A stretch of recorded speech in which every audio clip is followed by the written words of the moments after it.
Friends, आज हम पढ़ने जा रहे हैं इलेक्ट्रोस्टैटिक्स की बेस्ट प्रॉब्लम्स। ऐसा है, इलेक्ट्रोस्टैटिक्स चैप्टर होने को टफ नहीं है, लेकिन ये इतना लेंदी है कि जब ये ख़त्म होता है तो शायद हम ये भूल जाते हैं कि चैप्टर स्टार्ट कहाँ से हुआ था। लेंदी होने की वजह से एक साथ माइंड में चैप्टर नहीं आता है, या 2 या 3 बार पढ़ने के बाद भी हमें यूं लगने लगता है कि क्या ये हमें आता है या नहीं आता है। तो आज हम पढ़ने जा रहे हैं इलेक्ट्रोस्टैटिक्स की बेस्ट 20 प्रॉब्लम। हम कंटिन्यू ऐसे 4 लेक्चर्स देखेंगे, तो एक लेक्चर में अगर हम 20 प्रॉब्लम्स देखते हैं तो टोटल हम इलेक्ट्रोस्टैटिक्स की बेस्ट 80 प्रॉब्लम सोल्व करेंगे। आज जो 20 प्रॉब्लम है वो है एनसीईआरटी के फर्स्ट चैप्टर से। मैं जो भी कोई क्वेश्चन बोर्ड पे करवाता हूं तो आपके लिए सबसे सही ये है कि पहले मैं जब क्वेश्चन यहाँ पे आपको समझा देता हूं तो 1 सेकंड के लिए वीडियो को रोक दें और पहले खुद से करके देखें, फिर चेक करें कि क्या आपका आंसर मेरे आंसर से मैच करता है। अगर आप यूं करके इन 80 प्रॉब्लम्स को सोल्व करते हो तो इलेक्ट्रोस्टैटिक्स का क्वेश्चन कभी किसी एग्जाम में गलत नहीं करोगे। आइए स्टार्ट करते हैं फर्स्ट क्वेश्चन से। फर्स्ट क्वेश्चन है, proton and neutron are placed in a uniform electric field and allowed to move for same time। एक प्रोटॉन है, एक न्यूट्रॉन है, दोनों को किसी इलेक्ट्रिक फील्ड में सेम टाइम के लिए मूवमेंट दिया जाता है। Then the ratio of their kinetic energy, तो अगर वो सेम टाइम के लिए चलते हैं तो इनके काइनेटिक एनर्जी का रेशियो क्या होगा। तो देखो, पहली चीज हमें जो निकालना है वो है काइनेटिक एनर्जी, जिसका फॉर्मूला हम क्या लेते हैं, हाफ mv²। अब मास और वेलोसिटी दो चीजें यहां हमारे पास है। अगर किसी इलेक्ट्रिक फील्ड में किसी चार्ज को रख दिया जाए तो इसकी वेलोसिटी कैसे डिस्क्राइब की जाती है। कोई क्यू चार्ज है, जैसे ही इसको ई इलेक्ट्रिक फील्ड में छोड़ देंगे तो इसका जो फोर्स इस पे अप्लाई होगा वो होगा F=QE, या F= क्या पढ़ते हैं हम, ma। तो यहां से जो इलेक्ट्रोस्टैटिक एक्सीलरेशन मिलता है वो होता है QE/m। इससे इसकी हम वेलोसिटी निकाल सकते हैं। कैसे? फर्स्ट इक्वेशन होता है v=u+at। अब इनिशियली जब इनको रिलीज करते हैं तब दोनों का u कितना मिलता है, 0। v लेना है, एक्सीलरेशन कितना है, QE/m × t। इस वैल्यू को अगर फॉर्मूले में पुट कर दें तो काइनेटिक एनर्जी मिलेगी हाफ m की जगह पे m, v इसका स्क्वायर तो लिखेंगे Q²E²T²/m²। एक m से एक m काट दे तो देखो, चार्ज प्रोटॉन और न्यूट्रॉन दोनों पे सेम होता है। प्रोटॉन क्या है, 1h1 है, और न्यूट्रॉन क्या है, 1h2 है। यहां इस नीचे के फैक्टर को हम चार्ज ले सकते हैं और यहाँ ऊपर के फैक्टर को हम मास ले सकते हैं। तो चार्ज सेम है, सेम इलेक्ट्रिक फील्ड में रिलीज किया है, सेम टाइम के लिए, तो काइनेटिक एनर्जी इनवर्सली प्रोपोर्शनल है किसके, मास के। तो हम कह सकते हैं kinetic energy of proton by kinetic energy of neutron is equals to, inversely proportional है, mass of neutron by mass of proton. Mass of neutron कितना है, 2 है, मास ऑफ प्रोटॉन कितना है, 1 है। तो यहां से इसको लिखा जा सकता है 2:1। तो करेक्ट ऑप्शन इज 2 1 1 2 4 1 1 4। तो सही ऑप्शन क्या मिलता है, 2:1। के बाद हम स्टार्ट करते हैं सेकंड प्रॉब्लम, जो क्या है, a particle of charge q placed near a uniformly charged infinite plane sheet.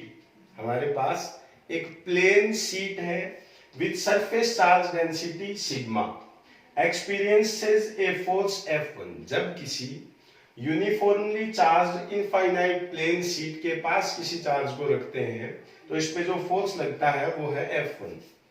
When this particle is placed near an infinite metal plate, अगर इसी को प्लेन शीट की जगह किसी मेटल प्लेट के पास रखा जाए, then it with surface charge density sigma it feels F2 force।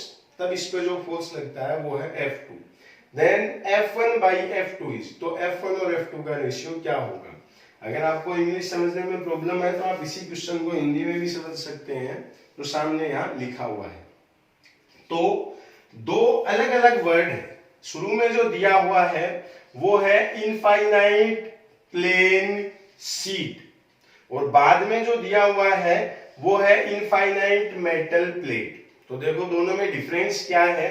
अगर किसी क्वेश्चन में लिखा हो प्लेन शीट या दूसरी तरफ कहीं लिखा हो मेटल प्लेट, प्लेन शीट की वजह से जो इलेक्ट्रिक फील्ड हम पढ़ते हैं वो होता है सिग्मा अपॉन 2 एप्सिलॉन नॉट।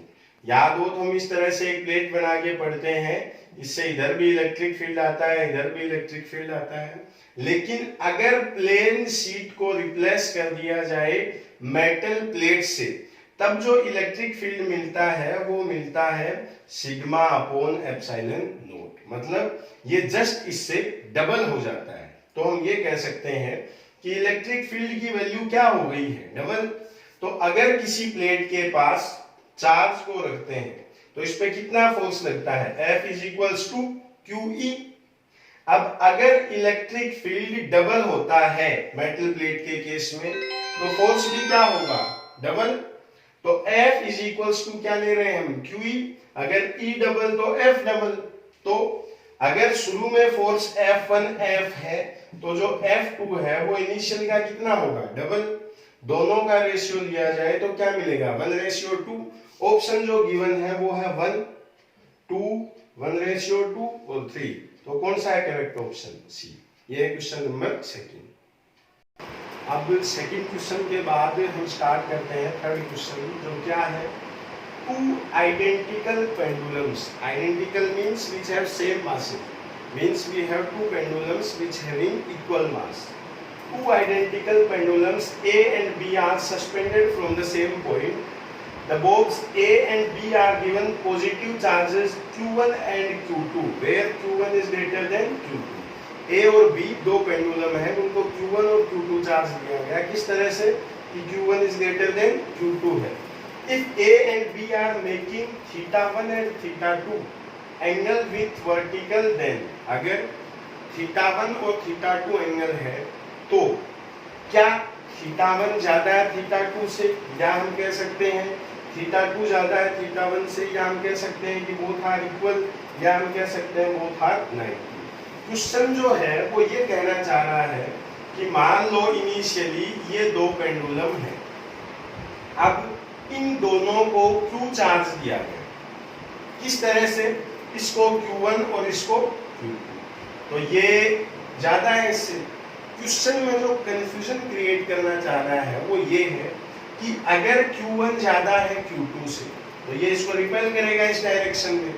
तो क्या हम कह सकते हैं कि Q1 कम रिपेल होगा और Q2 ज्यादा रिपेल होगा। मतलब अगर हम बोल दें कि ये A है, ये B है, ये θ1 है, ये θ2 है, क्या हम कह सकते हैं कि θ2 इज ग्रेटर देन θ1, या इसका उल्टा मान ले या इक्वल होंगे। इस कंप्लीट क्वेश्चन का जो कंसेप्ट है वो ये है कि अगर दोनों पे चार्ज Q1 और Q2 है तो जो फोर्स लगेगा वो होगा K Q1 Q2 by R square. अब वो चाहे इस पे ज्यादा हो चाहे इस पे ज्यादा हो, दोनों पेंडुलम्स पे फोर्स कितना है, K Q1 Q2 by R square. मतलब ये चीज सही नहीं है। बात ये है कि जितना फोर्स इस पे लगेगा उतना ही फोर्स इस पे लगेगा। तो जब दोनों रिपेल होंगे तो ऐसा कुछ नहीं होगा, बल्कि जो दोनों का एंगल है वर्टिकल से वो θ1 हो चाहे θ2 हो, दोनों क्या होंगे, इक्वल। और रीजन क्या है, क्योंकि दोनों पे लगने वाला इलेक्ट्रोस्टैटिक फोर्स इक्वल है। तो ऑप्शन थे θ1 is greater than θ2, θ1 is less than θ2, θ1 is equals to θ2, या दोनों 90 के इक्वल है। तो सही ऑप्शन क्या मिलेगा, सी। अब हम नेक्स्ट क्वेश्चन स्टार्ट करते हैं। देखो ऐसा है कि जब आप इन क्वेश्चंस को देख रहे होगे तो हो सकता है आपको लगता हो कि क्वेश्चंस डिफिकल्ट नहीं है। मैंने ये कहा था ये बेस्ट क्वेश्चंस हैं। तो ये कैसे हैं इसका पता आपको तभी लगेगा जब आप एक बार इनको खुद सॉल्व करेंगे। तो सॉल्यूशन देखने के बाद तो नॉर्मली मन में यही आएगा कि ओ ये तो मैं कर सकता था, ये इजी था। तो क्वेश्चन कैसा है इसका पता अगर आप लगाना चाहो तो पहले एक बार खुद करके देखें, वीडियो को रोकें, क्वेश्चन नोटबुक में लिखें, खुद करें, फिर आंसर मैच करें, तो आपको पता लगेगा क्वेश्चन कैसा है। नेक्स्ट फोर्थ क्वेश्चन पे हम आते हैं।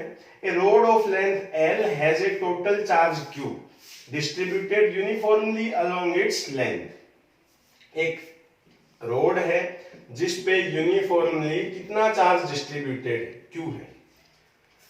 It is bent into shape of a semicircle, इसको एक सेमी सर्किल के फॉर्मेट में मोड़ दिया गया।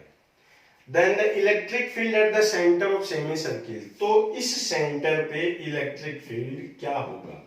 देखो ऐसा है, आप इसको सीधा याद रख सकते हैं कि अगर इनफाइनाइट लेंथ वायर हो तो हम इलेक्ट्रिक फील्ड पढ़ते हैं 2k लैम्डा अपॉन r, पढ़ते हैं r डिस्टेंस पे।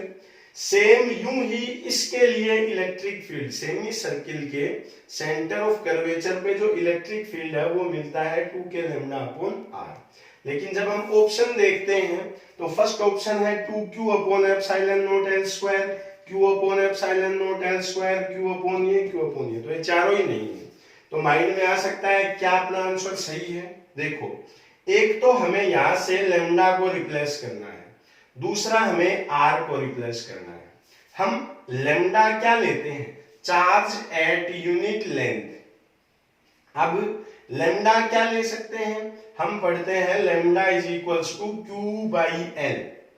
अब Q कितना दे रखा है, Q और लेंथ कितनी दे रखी है L, तो यहां से लैम्डा की जगह पे हम क्या लिख देंगे Q बाई L। दूसरा है R, देखो सेमी सर्किल की लेंथ टोटल जो वायर की थी वो थी L, इससे हमने कंप्लीट सर्किल का हाफ पार्ट ड्रॉ किया है, 2 पाई r का हाफ। अगर 2 से 2 कैंसिल कर दें तो r इज इक्वल्स टू क्या ले सकते हैं, L अपॉन पाई। इन दोनों वैल्यूज को यहां रखते हैं तो 2k लैम्डा की जगह पे k की जगह पे लिख देते हैं 1 upon 4 pi epsilon not, lambda की जगह पे लिख देते हैं Q बाई L और r की जगह पे लिख देते हैं L अपॉन पाई।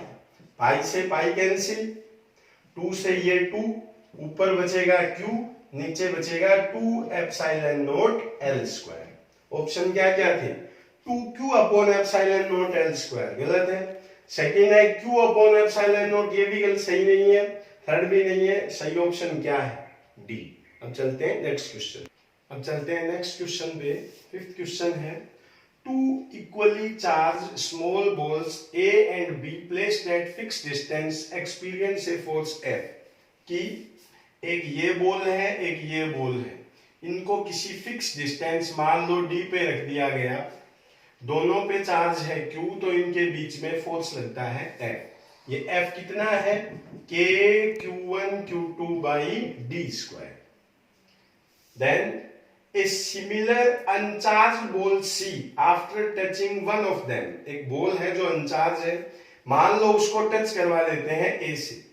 अब अगर अनचार्ज्ड बॉल को इससे टच करवाएंगे तो जो चार्ज है वो दोनों में 50-50 डिवाइड होगा, तो इस बॉल का चार्ज बचेगा Q बाई 2 और इस पे भी कितना आएगा Q by 2। One of them is placed at the midpoint of ball, और फिर इस बॉल को यहां रख दिया गया जिसपे कितना चार्ज है Q बाई 2। ये A है, ये C है और ये B है।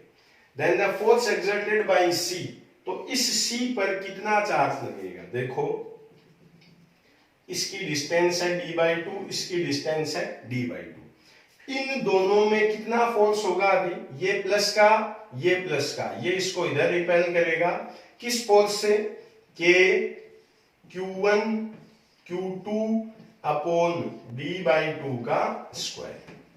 अब ये 2 का स्क्वायर मिलेगा 4 और ये 2 इंटू 2 4, तो ये होगा कैंसिल, बचेगा क्या, K Q Q upon D square, जिसको हमने शुरू में क्या कहा था, F, ये रहा F। तो इधर जो रिपल्सिव फोर्स है वो है F, जबकि ये पॉजिटिव इस पॉजिटिव को रिपेल करेगा इधर, किस फोर्स से, K Q1 Q2 upon R square, ये लो d/2 का स्क्वायर, यहां से इस 2 का स्क्वायर मिलेगा 4, ये इसको कैंसिल करेगा, 2 आएगा ऊपर तो आएगा k/d² और साथ में आ गया 2। इसको अगर हम F बोलते हैं तो फोर्स कितना आ गया है 2F। अब इस बॉल पे इधर फोर्स है F, इधर फोर्स है 2F, तो जो नेट फोर्स है वो फिर से कितना बचेगा F। ऑप्शन क्या क्या है हमारे पास, तो ऑप्शन क्या क्या है 2F, F/2, F और F/4। तो सही आंसर क्या मिलता है अपने को F।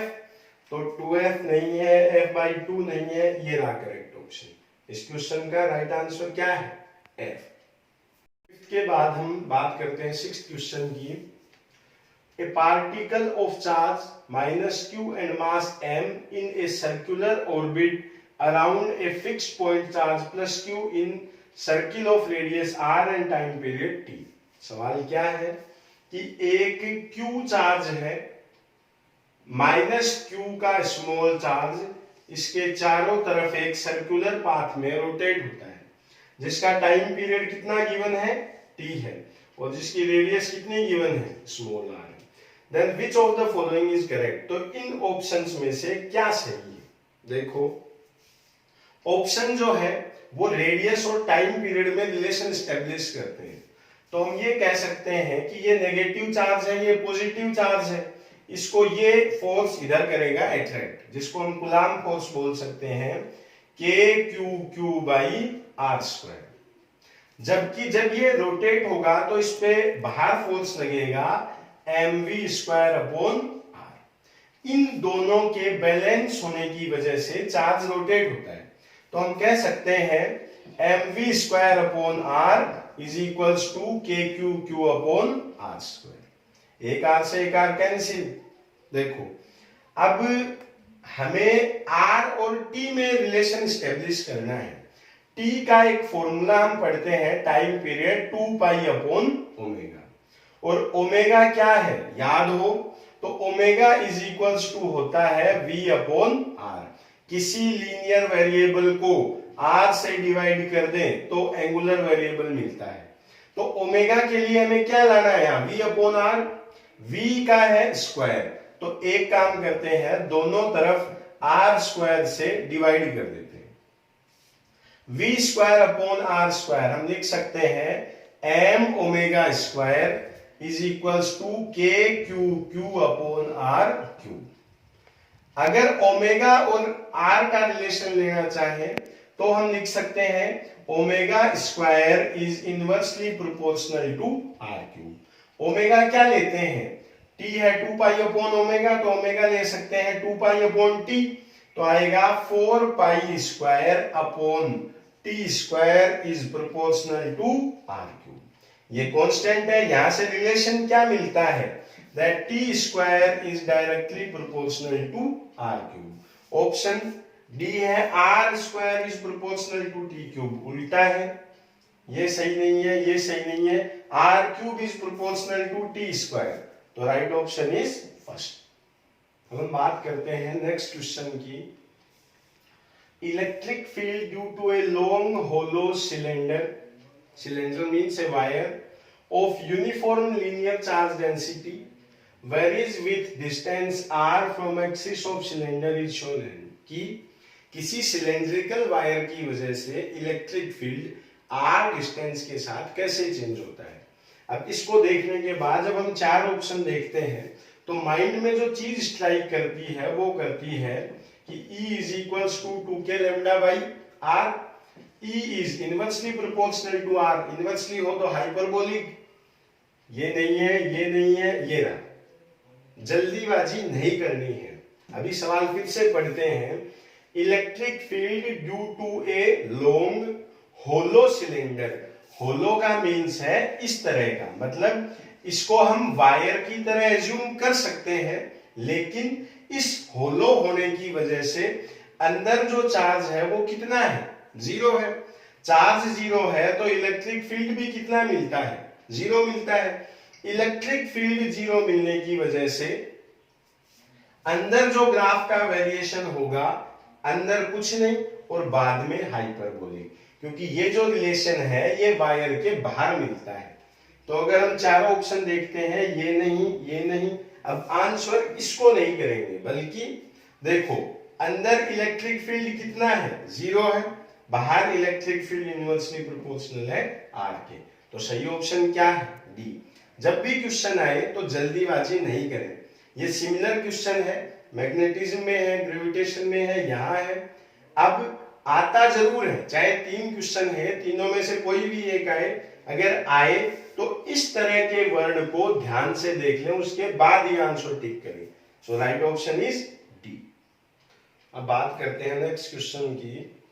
To insulated charge conducting sphere of radius 20 centimetre and 15 centimetre respectively and having an equal charge of 10 microcoulomb. मतलब हमारे पास 2 स्पेयर है, फर्स्ट जिसकी रेडियस है 20 सेंटीमीटर, सेकेंड जिसकी रेडियस है 15 सेंटीमीटर, और दोनों पे कितना चार्ज है, 10 माइक्रोकूलम 10 माइक्रोकूलम। क्या हुआ फिर, are connected by copper wire, दोनों को एक वायर से कनेक्ट किया गया, एंड देन सेपरेटेड, और फिर दोनों को अलग कर लिया गया। देन तो first option, both have same surface charge density, क्या दोनों की चार्ज डेंसिटी सेम होगी।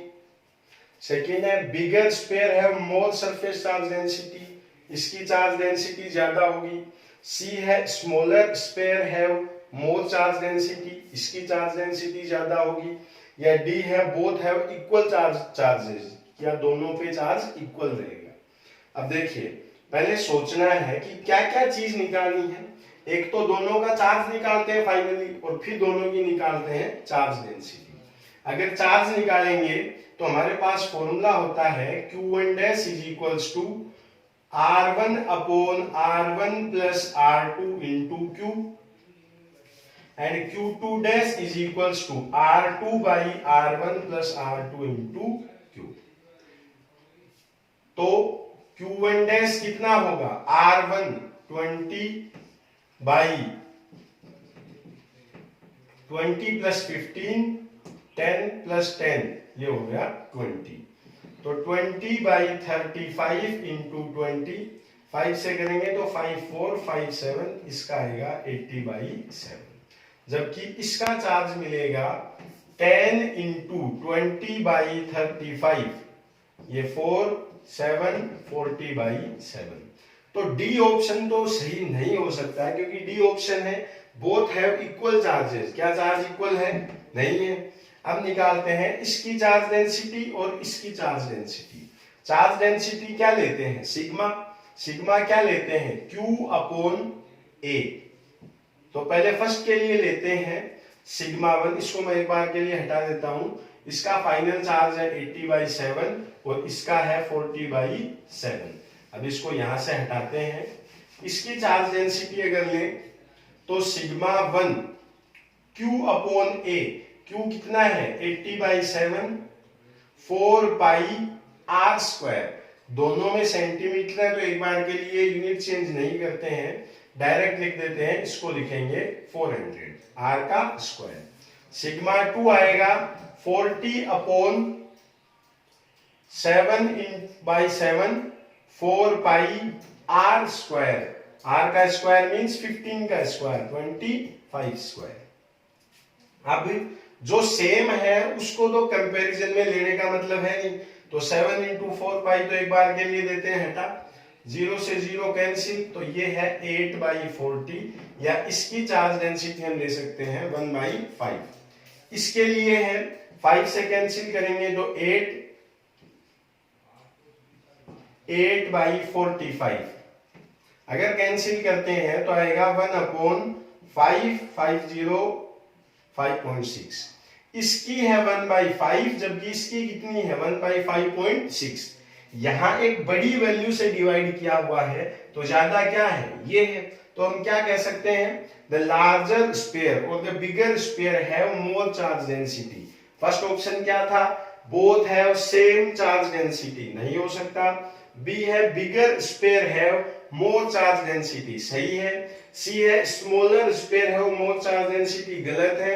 डी है, बोथ हैव इक्वल चार्जेस, ये भी गलत है। तो राइट ऑप्शन इज बी। तो चलो अब नेक्स्ट क्वेश्चन पे आते हैं। 9th क्वेश्चन है two short dipole. Short dipole मतलब नॉर्मली जो क्वेश्चंस डाइपोल के होते हैं उनमें डाइपोल को स्मॉल लेंथ का लिया जाता है। स्मॉल लेंथ बोले तो हम इनके लिए इलेक्ट्रिक फील्ड की वैल्यू डायरेक्ट ले सकते हैं। एक्सिस पे 2 kp/r³, न्यूट्रल एक्सिस पे kp/r³। Each of dipole moment p are placed at origin. दोनों को कहां रख दिया गया? ओरिजिन पे।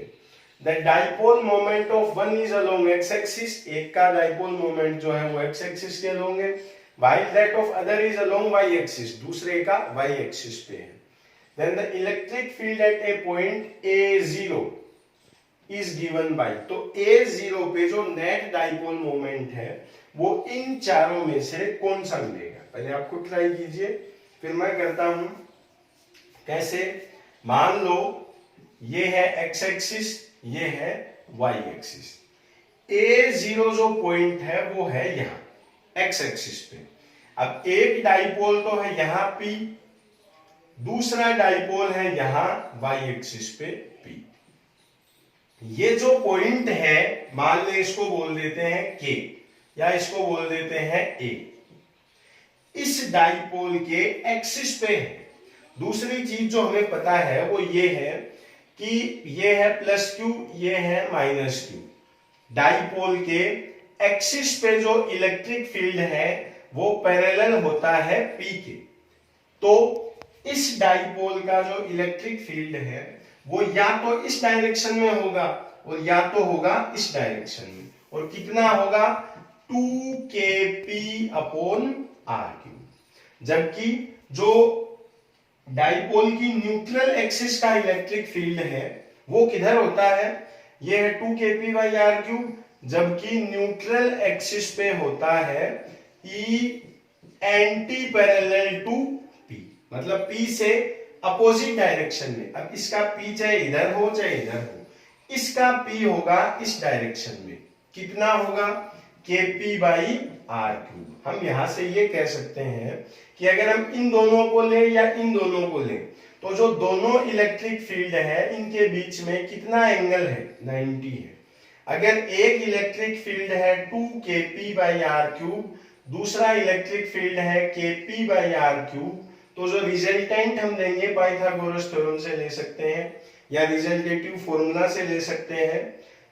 ई नेट जो लेंगे kp/r³ कॉमन ले लेंगे, √2 का स्क्वायर प्लस यहां 1 है 1 का स्क्वायर, 2 स्क्वायर प्लस 1 स्क्वायर, तो kp/r³। और इसको क्या लिखेंगे? 2 स्क्वायर मीन्स 4, 4 + 1 5, तो यहां इसको लिख सकते हैं √5 kp/r³। ये सेम क्वेश्चन कई बार मैग्नेट के केस में भी आता है, that we have two small bar magnets which are perpendicular to each other। दोनों को एक दूसरे के परपेंडिकुलर रखा गया है। तो यहां पूछ सकता है, यहां पूछ सकता है मैग्नेटिक फील्ड। फिलहाल इस केस में हमारा आंसर है √5 kp/r³। देखो यहां √5 नहीं है, यहां √5 नहीं है, यहां √5 नहीं है। √5 1/4πε0 मींस k, तो √5 kp/a³। ये रहा राइट क्वेश्चन। अब बात करते हैं नेक्स्ट क्वेश्चन पे। क्वेश्चन नंबर 10 है if an electric field in space is given by 10I + 3J + 4K, then electric flux through a surface area 1 unit lying in YZ plane is। देखो जब इस तरह का क्वेश्चन हमें एग्जाम में face करने को मिलता है तो माइंड सबसे पहले किस जगह स्ट्राइक करेगा कि इलेक्ट्रिक फील्ड जो है वो दिया हुआ है 10I + 3J + 4K। नॉर्मली जो हम इलेक्ट्रिक फील्ड देखते हैं वो देखते हैं इस तरह का यूनिफॉर्म इलेक्ट्रिक फील्ड।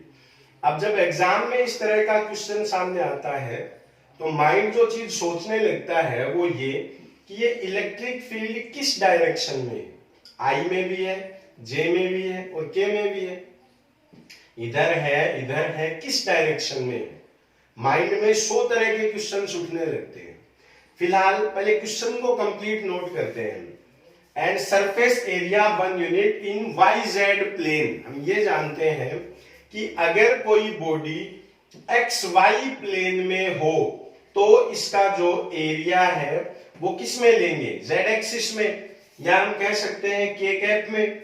अगर बॉडी वाई जेड प्लेन में हो तो एरिया किधर लेंगे, एक्स एक्सिस में, और अगर एक्स जेड प्लेन में हो तो किधर लेंगे, वाई में। अपनी जो बॉडी है वो है वाई जेड प्लेन में, तो ये रहा वाई जेड प्लेन। तो अपना जो एरिया है वो किस एक्सिस के अलोंग है, एक्स एक्सिस। तो हम लिख सकते हैं कि जो एरिया है वो कितना दे रखा है, 1 यूनिट, 1 अलोंग एक्स एक्सिस आई कैप। अब ज्यादा माइंड पे स्ट्रेस नहीं डालना है, सिर्फ डायरेक्ट क्वेश्चन हम ले सकते हैं इसको। फाई इज इक्वल्स टू क्या लिखेंगे, E dot A. Dot product का मतलब होता है आई को आई से मल्टीप्लाई करना, जे को जे से करना और के को के से करना। तो हम लिख सकते हैं कि ई क्या है, 10i plus 3j plus 4k, जबकि जो एरिया है वो कितना है, 1i plus 0j plus 0k। तो k का कितना हो गया डॉट प्रोडक्ट 0, j का कितना हो गया 0। सिर्फ किस में मिलता है, x एक्सिस में, तो ये कितना मिलेगा 10 यूनिट। ऑप्शन पे अगर हम आते हैं तो है 10 unit, 17 unit, 30 and 40। Direct answer किसको करेंगे, 10 यूनिट को। अब हम चलते हैं नेक्स्ट क्वेश्चन पे। थ्योरेटिकल क्वेश्चन है, कुछ नई चीज भी इसमें हमें जानने के लिए मिलेगी। क्वेश्चन क्या है, select the correct statement regarding the Gauss theorem. Gauss के थ्योरम पे बेस्ड जो करेक्ट स्टेटमेंट है वो कौन सा है। Gauss law is valid only for charge placed in vacuum. कि क्या ऐसा है कि मान लो ये वायर है, इसकी वजह से हम इलेक्ट्रिक फील्ड निकालते हैं गाउस थ्योरम से, जो कितना मिलता है 2k लैम्डा बाई आर। तो क्या ऐसा जरूरी है कि ये वायर वैक्यूम में ही प्लेस्ड हो। अगर यहाँ कोई मीडियम होता तो इस पे गाउस लॉ अप्लाई नहीं हो सकता, नहीं, ऐसा नहीं है। ये वैक्यूम पे ही अप्लाई नहीं होता। अगर कोई मीडियम हो जिसका डाइलेक्ट्रिक स्ट्रेंथ हमें दिया हुआ हो, तो याद हो तो अगर नीचे 4 पाई एप्सिलॉन नॉट हो तो उस डाई इलेक्ट्रिक स्ट्रेंथ को यहां लिख दिया जाता है। तो फर्स्ट ऑप्शन सही नहीं है, ये वैक्यूम के लिए भी है और मीडियम के लिए भी है। सेकंड लॉ है, Gauss law can be applied two symmetrical charge distributions. मतलब हमने 3 तरह की चार्ज डेंसिटी पढ़ी थी, लैम्डा, सिग्मा और रो। इन तीनों पे हमने लिखा था यूनिफॉर्म चार्ज डेंसिटी। मतलब चाहे वायर हो, चाहे सीट हो, चाहे कोई स्पेयर हो, इसमें चार्ज यूनिफॉर्मली डिस्ट्रीब्यूटेड है। ऐसा नहीं है कि यहाँ चार्ज ज्यादा है, यहाँ चार्ज कम है। तो क्या ऐसा है कि ये सिर्फ यूनिफॉर्म चार्ज डेंसिटी पे ही अप्लाई होता है, तो ये सही बात है। अगर चार्ज डेंसिटी अलग तरह की हो, यहाँ इलेक्ट्रिक फील्ड अलग हो, यहाँ इलेक्ट्रिक फील्ड अलग हो, यहाँ इलेक्ट्रिक फील्ड अलग हो, तो जो गाउस लॉ है वो उसके बाद ही अप्लाई किया जा सकता है, जब हमें उस बॉडी के पर्टिकुलर चार्ज का पता हो। अगर उस चार्ज का पता हमें नहीं है तो इसके ऊपर गाउस लॉ अप्लाई नहीं किया जा सकता है। तो सेकंड स्टेटमेंट था, Gauss law can be applied two symmetrical charge distribution. Symmetrical charge हो तो ही अप्लाई होता है, ये सही है।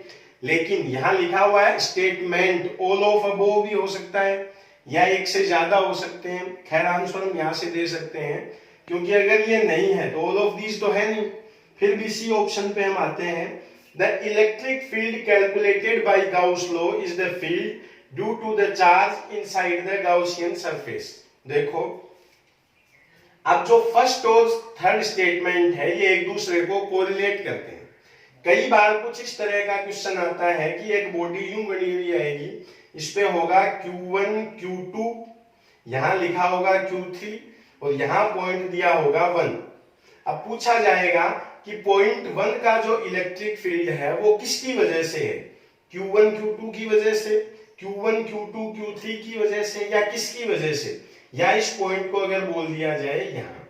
तो कुछ स्पेशल केसेस ऐसे होते हैं जिनमें जो गाउस लॉ है वो इस तीसरे चार्ज के इंपैक्ट को कंसीडर कर लेता है। मतलब ऐसा नहीं है कि ये सिर्फ इसी गाउसियन सरफेस Q1 और Q2 इन दोनों को ही कंसीडर करे। कई बार ये इस तीसरे चार्ज के इलेक्ट्रिक फील्ड को भी कंसीडर कर लेता है। सी ऑप्शन क्या था? The electric field calculated by Gauss law is the field due to the charge inside the Gaussian surface. क्या ये इसी सरफेस की बात करता है? नहीं, ये कई बार बाहर वाले को भी लेता है। तो यहां से सी ऑप्शन भी क्या हो गया? गलत। डी भी गलत, बी ऑप्शन राइट। एक चीज याद रखना, ये क्वेश्चन कुछ बुक्स जब आप सोल्व करेंगे तो आएगा इस तरह का कि यहाँ Q1 हो, यहाँ Q2 हो, यहाँ Q3 हो, यहाँ का इलेक्ट्रिक फील्ड, यहाँ का इलेक्ट्रिक फील्ड। तो ऐसे केस में अगर गाउस लॉ के बारे में पूछा जाए तो वो इन सभी चार्जेस की वजह से इलेक्ट्रिक फील्ड देता है, न कि इन गाउसियन सरफेस की वजह से। अब बात करते हैं नेक्स्ट क्वेश्चन की। 3 charges are located at vertices of an equilateral triangle of side A as shown in figure। हमारे पास कोई फिगर गिवन है जिसमें एक इक्विलेटरल ट्राइंगल है जिसके हर कॉर्नर पे कुछ चार्ज रखे गए। देख सकते हैं ऊपर के पॉइंट पे है -4q, जबकि नीचे दोनों पे है +2q और +2q। इस ट्राइंगल की साइड जो है वो गिवन है A। Then the net dipole moment of system is, तो सिस्टम का जो डाइपोल मोमेंट है वो क्या है? देखो यहां तक तो देखने के बाद लगता है क्वेश्चन इजी कि हाँ कर सकते हैं, लेकिन जब ऑप्शंस पे आते हैं तो -2√3 QA I cap -2√3 QA J cap, कुल मिला के I कैप J कैप लगा के क्वेश्चंस के जो ऑप्शंस हैं उनको कॉम्प्लिकेटेड कर दिया गया है। फिलहाल हम अपने डायग्राम पे आते हैं। चलो एक बार के लिए इसको यूं ड्रॉ करते हैं कि ये हमारा इक्विलेटरल ट्राइंगल है, -4q 2q और ये 2q। तो देखो डाइपोल किसको बोलते हैं? जिसमें सेम पॉजिटिव चार्ज हो और सेम ही क्या हो? नेगेटिव चार्ज हो। तो यहाँ +2q है, इस डाइपोल को कंप्लीट करने के लिए हमें -2q चार्ज चाहिए। तो इस -4q की जगह हम -2q और -2q यूं लिख लेते हैं। अब -2q + 2q, एक डाइपोल तो है यहाँ, -2q + 2q दूसरा डाइपोल है यहाँ, दो डाइपोल है। डाइपोल मोमेंट का डायरेक्शन किधर होता है? -q2 + q। तो इस डाइपोल का डाइपोल मोमेंट है p इधर, और इस डाइपोल का माइनस से प्लस यह है इधर। इक्विलेटरल ट्राइंगल का नेट एंगल जो है तीनों पॉइंट्स पे वो कितना मिलता है? 60। अब हम जानते हैं कि अगर दो फोर्स सेम क्वांटिटी के हो और 60 डिग्री के एंगल पे हो, तब जो रिजल्टेंट है वो हम देते हैं √3f। यहां फोर्स कितना है? डाइपोल मोमेंट है p, तो रिजल्टेंट कितना लिख सकते हैं? √3p। अब है किस डायरेक्शन में? देखो अगर ये इधर है, ये इधर है, तो रिजल्टेंट होगा बिल्कुल मिड में, डाउनवर्ड डायरेक्शन। अगर ऊपर +j डायरेक्शन हम ले तो नीचे जो डायरेक्शन लेते हैं वो लेते हैं -j। तो डायरेक्शन किधर है? -j। p क्या होता है? एक चार्ज इंटू दोनों के बीच का डिस्टेंस। एक चार्ज कितना है? 2q। डिस्टेंस कितना है? a j cap. अब जो टोटल डाइपोल मोमेंट बनता है वो कितना है? -2√3 QA J कैप। ऑप्शंस पे आते हैं। देखो यहां तो I और J दोनों ऑप्शन है, तो ये दो तो कैंसिल। ये है -j कैप, ये है +j कैप, ये cancel. -2√3 QA J cap, this is the right option. अब आते हैं नेक्स्ट क्वेश्चन पे। नीट का या किसी भी एग्जाम का कोई भी पेपर हो, उसमें एक ग्राफिकल रिप्रेजेंटेशन का क्वेश्चन जरूर आएगा। तो जो ग्राफिकल क्वेश्चंस है वो अपने आप इंपॉर्टेंट हो जाता है। क्वेश्चन क्या है? For the given charge arrangement, एक ये Q है, एक ये Q है, दोनों के बीच में 2a गैप है। The graph of electric field with distance r is, distance r मतलब ये पॉइंट अगर यहां हो या फिर ऊपर चलता जाए तो इलेक्ट्रिक फील्ड r डिस्टेंस के साथ किस तरह चेंज होगा? सही ग्राफ इसमें से क्या है?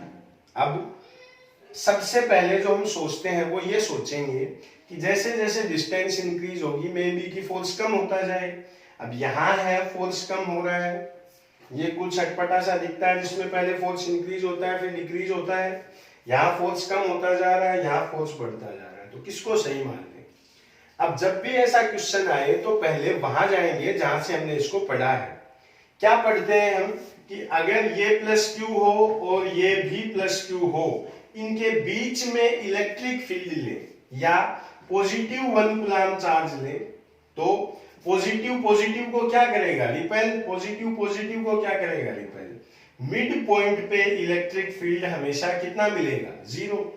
अब ये ग्राफ 0 से स्टार्ट नहीं है, ये स्टार्ट है, ये नहीं है और ये स्टार्ट है। तो जो हम इनिशियली सोच रहे थे कि ये गलत है, ये नहीं है, तो ये दो ऑप्शन तो यहीं से हट गए हैं। अब ऑप्शन है ये दो, कौन सा सही है? देखो, हम कूलम्ब्स फोर्स में किसी चार्ज का SHM पढ़ते हैं, वहां हम पढ़ते हैं कि अगर चार्ज को स्लाइट डिस्प्लेसमेंट यूं दे, मान लो नेगेटिव कर देते हैं इसको, तो आता है √2k³ 4k³ upon a³ into m। अगर ये चार्ज पॉजिटिव नहीं होके नेगेटिव हो तो ये सिंपल हार्मोनिक मोशन को फॉलो करेगा। बैक चलते हैं, यहां 0 है, यहां फोर्स पहले बढ़ने लगेगा, एक लिमिट तक जाके फोर्स होगा मैक्सिमम, और इसके बाद जो चार्ज पे फोर्स है वो वापस कम होने लग जाएगा। मतलब पहले फोर्स बढ़ने लगता है और फिर फोर्स क्या होने लगता है? कम। इस ऑप्शन में फोर्स डायरेक्ट इंक्रीज हुआ है, किसी भी डिस्टेंस पे आके इसने डाउनवर्ड मूवमेंट नहीं लिया है, तो ये भी गलत है। तो डी ऑप्शन कौन सा बचता है? बी। तो इस चार्ज सिस्टम के लिए जो इलेक्ट्रिक फील्ड का सही वेरिएशन ग्राफ शो करता है वो है बी। अब आते हैं नेक्स्ट क्वेश्चन पे। 4 charges are arranged on vertices of a square of side A as shown in figure। किसी स्क्वायर के हर कॉर्नर पे ये चार्ज रखे हुए हैं।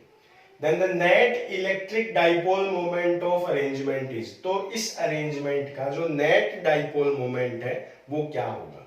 देखो, डाइपोल -q और +q से मिलके बनता है, तो अगर इस सिस्टम का हम लेना चाहे तो ये है -3q, q और ये भी है q।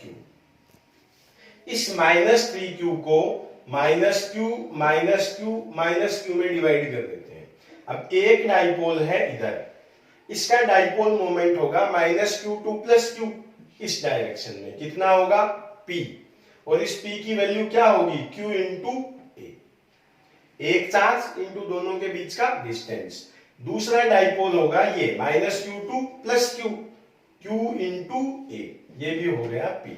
अब अगर दो p एक दूसरे से 90 के एंगल पे हो तो रिजल्टेंट कितना होगा? √2p, जहां पे p की वैल्यू कितनी है? q into a। अभी बचा हुआ है ये थर्ड डाइपोल। ये फिर से हम एक स्क्वायर फॉर्म करते हैं, -q ये +q, ये है थर्ड डाइपोल। अगर ये a हो, ये a हो, तो डिस्टेंस जो है वो है √2a। तो इस डाइपोल मोमेंट, इस डाइपोल का डाइपोल मोमेंट होगा q इंटू √2a। अगर q इंटू a को p बोलते हैं तो ये होगा √2p। √2p तो इन दोनों का रिजल्टेंट है, √2p है इसका, तो जो नेट डाइपोल मोमेंट √2p तो इन दोनों का हम ले चुके हैं, और √2p है इसका, तो नेट कितना होगा? 2√2p। ऑप्शंस देखते हैं, 2√2qa, 2qa, 2 + √2qa, 2 + 2√2qa। अगर p की वैल्यू पुट कर दें तो ये है 2√2q इंटू a। कौन सा ऑप्शन है? 2√2q into a। So a is right option. अब लास्ट क्वेश्चन पे आज हम आते हैं इस लेक्चर के। The force acting on a charged particle kept between a plates of parallel charge capacitor is F। एक कैपेसिटर है, कैपेसिटर उसको बोलते हैं जिसकी एक प्लेट पॉजिटिव हो और एक प्लेट नेगेटिव हो। अगर इसके बीच में कोई चार्ज Q रख दिया जाए तो इस पे जो फोर्स लगता है वो होता है F = QE। E electric field एक प्लेट की वजह से हम पढ़ते हैं σ/2ε0। अगर यहां इलेक्ट्रिक फील्ड लिया जाए तो +1 रखेंगे, पॉजिटिव रिपेल करेगा, नेगेटिव अट्रैक्ट करेगा, दोनों प्लेटों की वजह से सेम इलेक्ट्रिक फील्ड, और नेट इलेक्ट्रिक फील्ड जो होगा वो होगा ये। तो जो चार्ज पे फोर्स है वो है Q into sigma upon epsilon naught. आगे क्या है, if one of the plate is removed then force on the same particle is, अगर इनमें से एक प्लेट को हटा दिया जाए, मान लो नेगेटिव हटा देते हैं, अगर नेगेटिव प्लेट हटा देंगे तो अब जो यहां इलेक्ट्रिक फील्ड होगा +1 रखेंगे, रिपेल करेगा, इनिशियल का जस्ट हाफ मिलेगा, मतलब अब मिलेगा ये।